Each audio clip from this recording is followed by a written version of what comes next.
નમસ્કાર મિત્રો, સ્વાગત છે તમારું ગુજરાત સંદેશ યુટ્યુબ ચેનલમાં। આજના સમાચાર વિશે વાત કરતા પહેલાં જો તમે અમારી ચેનલમાં નવા છો તો નીચે લાલ કલરનું સબસ્ક્રાઇબ બટન આપેલું છે, તેને દબાવીને બાજુમાં રહેલા ઘંટડી બટનને પણ દબાવી દેજો, જેથી મારા આવનારા તમામ વિડીયોની માહિતી તમને મળતી રહે।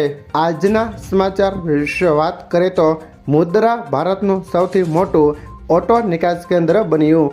અદાણી મુદ્રા પોર્ટે ઇતિહાસ રચ્યો છે। સામે આવેલી માહિતી અનુસાર અદાણી મુદ્રા પોર્ટે એક જ જહાજમાં 6008 કારની નિકાસ કરીને રાષ્ટ્રીય રેકોર્ડ સર્જ્યો છે।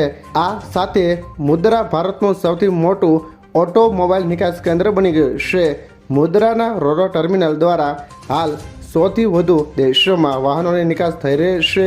અદાણી ગ્રુપે આને મુદ્રા પોર્ટની મોટી સફળતા ગણાવી છે। ત્યાર પછીના સમાચાર વિશે વાત કરીએ તો ભારતીયોને વધુ એક ઝટકો।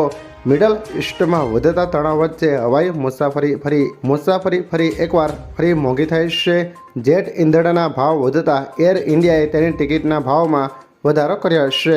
એર ઇન્ડિયાએ ઇંધણ સરચાર્જમાં અંતરના આધારે વધારો કર્યો છે, તેમજ 500 કિમી વચ્ચેના અંતરમાં 299નો વધારોનો શુલ્ક અને 2000 કિમીથી વધુ અંતર માટે ₹899 સુધીનો શુલ્ક વસૂલ કરવામાં આવશે। આ વ્યવસ્થા 10 એપ્રિલથી અમલમાં આવી છે। ત્યાર પછીના સમાચાર વિશે વાત કરીએ તો એલપીજી ગેસને લઈને બ્રેકિંગ ન્યૂઝ।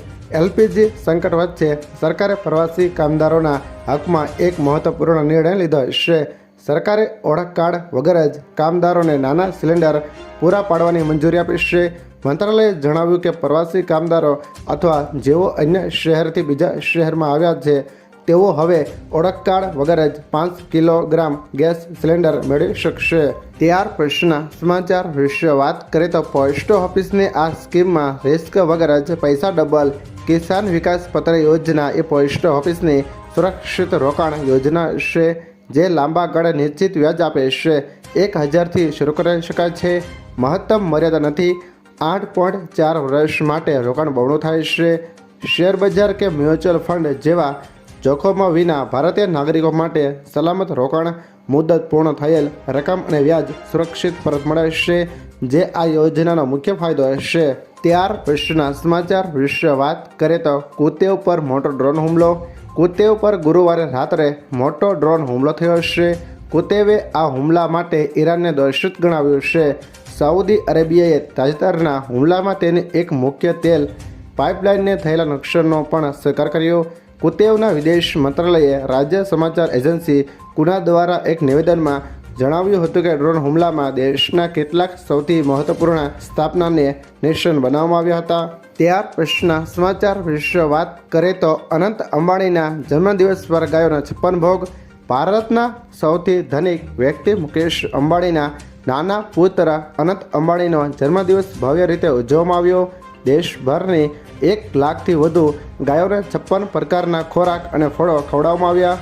જામનગરમાં ઉજવણીમાં હાજરી આપતી નજીકના ગામડાઓની તમામ મહિલાઓને સાડીઓનું વિતરણ કરવામાં આવ્યું। 3000 શાળાના બાળકોને બેગ અને પુસ્તકો આપવામાં આવ્યા। મુંબઈના અનેક વિસ્તારોમાં લોકોને રાશનનું પણ વિતરણ કરવામાં આવ્યું હતું।